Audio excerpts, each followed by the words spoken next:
In the heart of Mecca, during the early days of Islam, lived an old woman known among her neighbors for a fiery disdain toward the new faith that the Prophet Muhammad, PBUH, was preaching.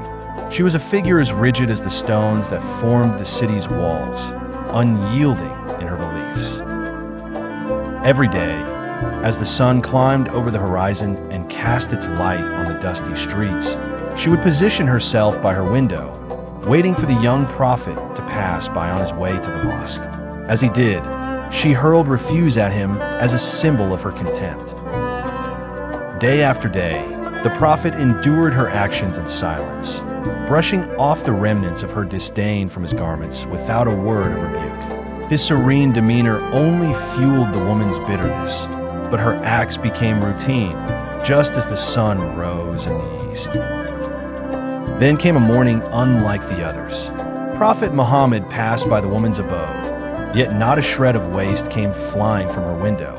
The street was quiet, save for his soft footsteps upon the sand, and a realization struck him. Something was amiss with the old woman. Concerned, the prophet, whose heart was as compassionate as his spirit was strong, chose to visit her despite their past interactions.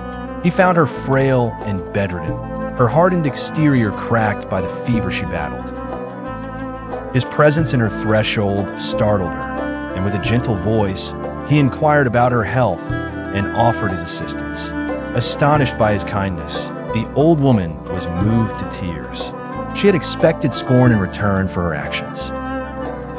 Yet here stood the very person she had reviled, offering her aid in her time of need. Her heart softened in the face of this unexpected benevolence. "Why do you care for me?" she managed to croak out, "when I have shown you nothing but hatred?" "Because," the prophet replied softly, "that is what my faith teaches, to show compassion even when faced with enmity." The transformation within the woman was profound.